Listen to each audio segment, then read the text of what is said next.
రాజమండ్రి నగరంలో మాజీ ఎంపీ మార్గాన భరత్ చేపట్టి ఏ కార్యక్రమానికి అయినా సరే పోలీసులు గాని అదేవిధంగా మున్సిపల్ అధికారులు గాని అనుమతించే పరిస్థితి ఎక్కడ కనపడలేదు. స్వచ్ఛందంగా తానే కార్యక్రమం నిర్వహిస్తున్నా సరే అటు పోలీసులు ఇటు మున్సిపల్ యంత్రాంగం అనుమతించకపోవడాన్ని తీవ్రంగా నిరసిస్తున్నారు. అసలు ఏం జరిగిందనే విషయాన్ని ఆయన అడిగి తెలుసుకుందాం.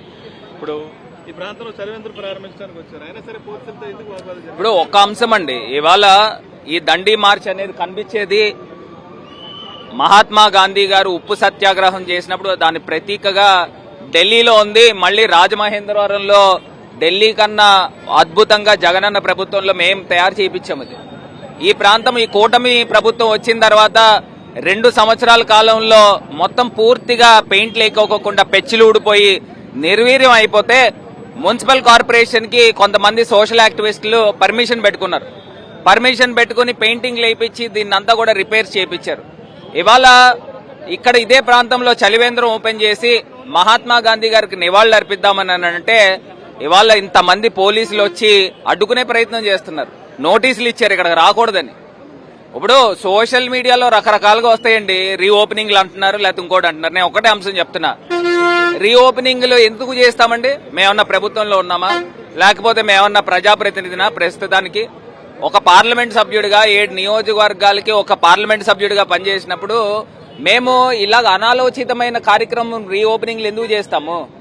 మహాత్మా గాంధీ గారికి నివాళులు అర్పించడానికి వచ్చాము. ఇక్కడ చలివేంద్రం ఓపెనింగ్ చేసుకోవడానికి వస్తే ఇవాళ ఇంతమంది పోలీసులు అడ్డుకునే ప్రయత్నం చేస్తున్నారు. కనీసము నివాళులు అర్పించి కొంచెం పూలు గాంధీ గారికి నివాళులు అర్పిద్దామంటే చేయనివ్వకుండా చేస్తున్నారు.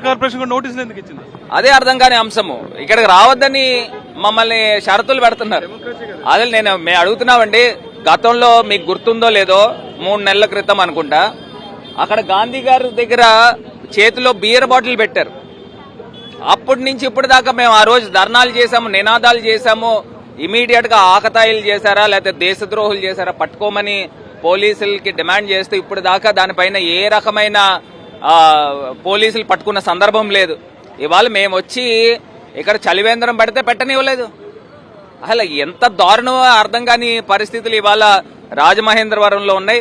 ఖచ్చితంగా ఈ యొక్క కూటమి ప్రభుత్వం ఇప్పటికైనా మీరు కళ్ళు తెరుచుకోండి. ఎందుకంటే రాజమహేంద్రవరాన్ని జగనన్న ప్రభుత్వంలో అద్భుతంగా తయారు చేశాం, దాన్ని అంతా కూడా నిర్వీర్యం చేస్తున్నారు. హ్యాపీ స్ట్రీట్ అయితే కానివ్వండి, ఈట్ స్ట్రీట్ అయితే కానివ్వండి, దండి మార్చ్ అయితే కానివ్వండి, కంబాల్ చెరువు అయితే కానివ్వండి, ఓపెన్ ఎయిర్ యాంపీ థియేటర్ అయితే కానివ్వండి, సెంట్రల్ జైల్ రోడ్ అయితే కానివ్వండి, లేకపోతే పుష్కర్ ప్లాజా అయితే కానివ్వండి, అన్ని అద్భుతాలు చేశాం రాజమహేంద్రవరాన్ని. దాన్ని ఎక్కడా కూడా రిపేర్ వర్క్లు అనేది ఇప్పుడు దాకా చేయట్లా. గ్లో గార్డెన్ రిపేర్ చేయట్లా, ఇండోర్ స్టేడియం మేము ఇండోర్ స్విమ్మింగ్ పూల్ కట్టాము, దాన్ని ఎక్కడా కూడా వీళ్ళు రిపేర్ వర్క్లు చేయకుండా ఇక్కడ ఏంటంటే జగనన్న మార్క్ అనేది రాజమండ్రిలో కనబడకూడదు, అదే ఒక దృష్టి సారిచ్చారు. ఇవాళ దండి మార్చ్ కి కొంతమంది సోషల్ యాక్టివిస్టులు లక్షల రూపాయలు ఖర్చు పెట్టి వాళ్ళ సొంత డబ్బులతో పెయింట్లు వేయిస్తే కనీసం ఇక్కడ కూడా రానివ్వకుండా అడ్డుకునే ప్రయత్నం చేస్తున్నారు అంటే ఎంత దారుణంగా ఉందో ఒక్కసారి ఆలోచన చేయమని కోరుతా ఉన్నా. రాజమండ్రిలో జగనన్న మార్క్ లేకుండా చేయడానికి ప్రస్తుత ప్రభుత్వం ప్రజాప్రతినిధులు ప్రయత్నిస్తారని మార్గాన భరత్ చెప్తున్నారు.